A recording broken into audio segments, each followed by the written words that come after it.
Are you a skills coach? Are you a faith-based skills coach? Do you have athletes that are Christians or Christian athletes? In today's video, I'm going to share with you guys practical ways to talk to your faith-based athletes, your Christian athletes, or even athletes that don't know Christ, and how you can encourage them in the faith or encourage them just in life in general while getting them better on the court and seeing what they can do outside of basketball. So let's get into it. What is good, y'all? My name is Isaiah Christopher Thomas. I'm an author. I'm a skills coach. I'm an entrepreneur. I wrote the book An Athlete's Most Pressing Need, which is right here what I'm going to be talking about today. This is one of my favorite topics, actually.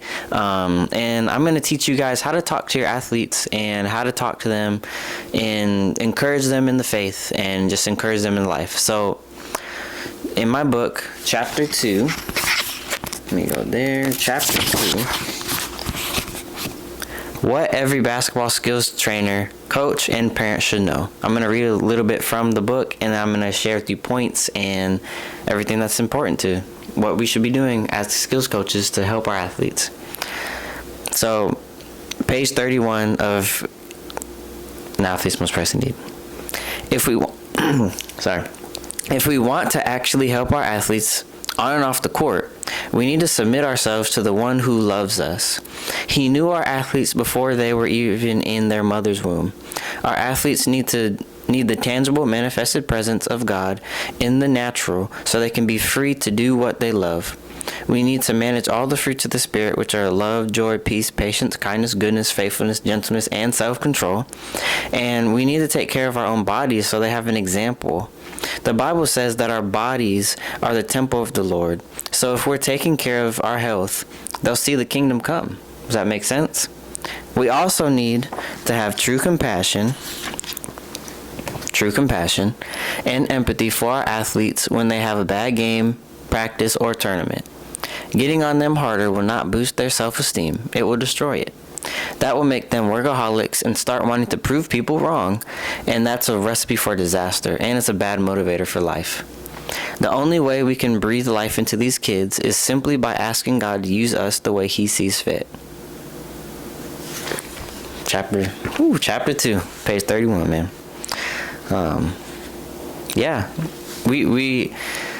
We gotta humble ourselves. So the first thing that I would say is to humble ourselves. That's the first thing that, as a skills coach, is one of the things that I have to do is humble myself and say, how can I help this person? How can I help this kid, this athlete? How can I help them? And how can I make sure that the way I'm helping them is the way that they need to be helped? If there's somebody that doesn't respond well, which is pretty much, I would say, a lot of people. If there's someone that doesn't respond well to criticism, then critiquing them isn't going to help them. We need to figure out and ask more questions and be like, okay, so what do you need help with? How can I help you? And let me be the one to help you because I believe I can help you. That's what we should be asking. And that's what we should be doing, to be honest. And one of the ways, besides humbling ourselves, and this is just like a sub point of like the first one, is if we can encourage our athletes in the faith, especially if they're Christians, that's what's going to motivate them to want to play harder, right? That's what's going to motivate them to play harder. If an athlete that's a believer, if you motivate them in their sport, of course they're going to be like, they love the sport, they want to get better at it, they want to get better at their craft. But then where's the purpose? So see, if we can encourage our athletes in the purpose that they like, in their purpose besides the sport, that will automatically want them to do better or get better at their sport. Because if we're encouraging them in the faith, that right there honestly takes a lot of the pressure off of us, and they can run with it. You see what I'm saying? So we gotta humble ourselves, listen to the Lord, and see what see what he's saying and how we can help these kids and how we can help these athletes and whatever it is, NBA players, whoever you train, and see like, okay, how can we help this person? And how can I help this person? Yeah. That's the first thing. And then the second thing, let me go here. The second thing is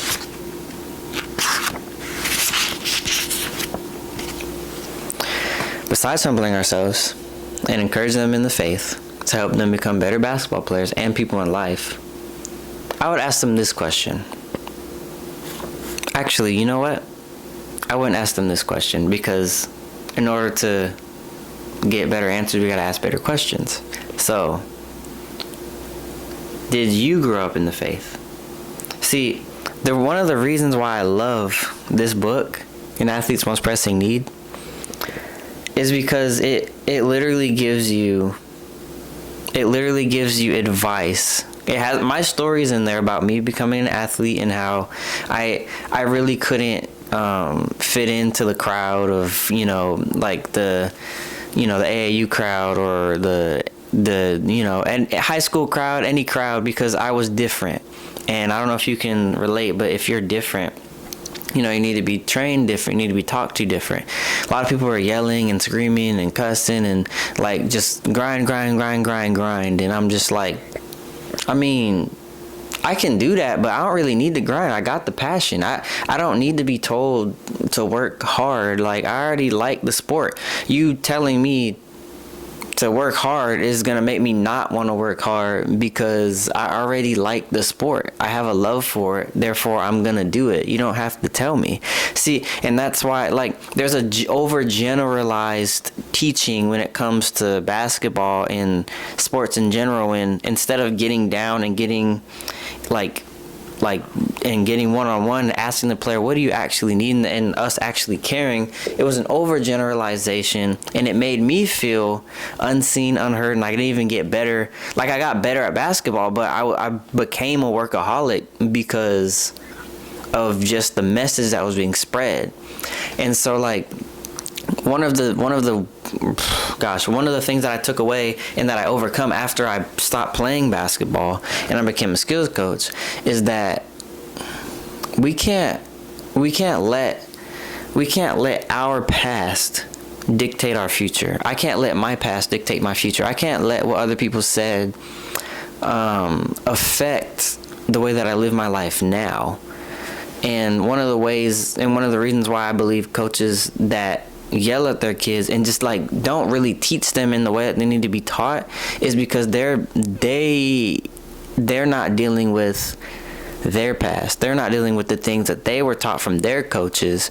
And I think that's one of the reasons why a lot of this stuff is still going on. And they call it tough love, but in reality, you're hurting people.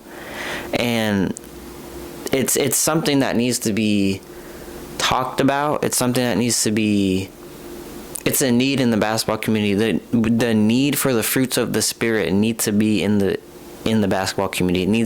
We need to have self-control. We need to have real love, and we need to talk about things that are more important than basketball. And that's one of the reasons. That's one of the reasons why I wrote this book, is because when it comes to sport, like, sports isn't even the main thing. Like, we got to talk about what's actually important. We're in a unique space when it comes to like being in an athlete's lives. Like, some things that they tell us, they won't tell their parents. So if we can actually become better human beings and let the Lord do his work, we will be able to actually help these kids and give them what they actually need.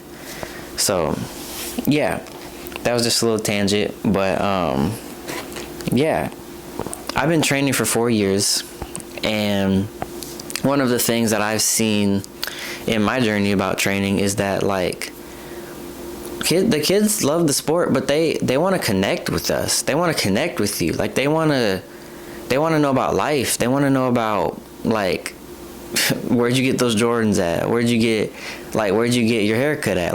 Who are you? What's your relationships like? Like, who are you as a person? What do you do outside of this? Like, that's what they want to know. And it's important to work on our personal lives so that we can actually, like, give that to them. And yes, it's really important. But yeah, like, it's super important, skills coaches, just to really genuinely work on ourselves and let the Lord work on us so that we'll be able to actually be a person that they can come to when they need something besides basketball.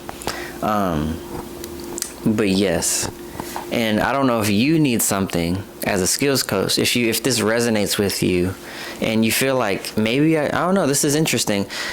I do have an offer, and this is my offer. And my offer is that if you want to get this book, it's in the link in the description below. It's $20. I promise you it'll change your entire life. It changed mine. And again, you don't have to get this. This is not for everybody. This is for skills coaches and who wants it. And this offer isn't for everybody. I would hope that if you feel like you want to get this offer, that you would consider doing it, because it completely changed my life. And it's an amazing testimony. God took me from anxiety to peace in my athletic career. He took me from purpose. He took me from pain to purpose in my skills coaching realm, and he's still doing that. And it's just like, how do you build a business? How do you do these things? Like, the book is a start, because as skills coaches, we're still athletes, we're still active athletes, or at least some of us are, right?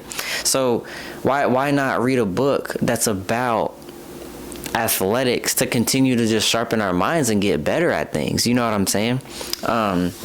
But again, I'm not here to sell y'all anything, man. Like, I'm really here because I love being a skills coach. I love doing the things that I do. It's one of the greatest things that I've ever done. And if you're an athlete on here and you watch me, just know you're loved, man. You're loved by me. You're loved by God, and everything that you need is in Him. I just want to let you know that. So yeah, God is faithful. God is faithful. And if you're looking to train too, if you're a trainer, if you're not a trainer, if you're an athlete on here, if you're NBA, NCAA, whatever you are, I have an offer for you as well. If you resonated with this message and you really just you know what, this actually makes sense. I trust this guy, and I feel like I need that type of environment to thrive, then the link in my description would be best for you, because I have a free workout plan that will be under this video. And on top of that, I have another offer, and my offer is $1,250, which would be to train with me for 3 days, and you get a ton of stuff. Like, literally, you get video, pictures, portfolios for your IG, for whatever you need. We'll film for you. We'll take pictures for you. Literally, you'll get a customized curriculum. You'll get an uplifting environment, which is what you need. And you'll just get game-like results, and you'll be able to actually build your game in an environment, and you'll retain the information because the environment around you will be catered to your faith. So that is something that's one of my offers for athletes that are watching this. Again, not forcing it. That's only for athletes, not for everybody. But again, I really care about you guys, man, and I really want to see you guys thrive. I want to see skills coaches thrive. I want to see athletes thrive. I want to see people thrive. I want to see y'all thrive, and I have these offers, and I hope that you feel blessed. Oop, the video cut out. But anyways, I hope you feel blessed by this video. I will see y'all later. I appreciate you guys. Love y'all. Peace.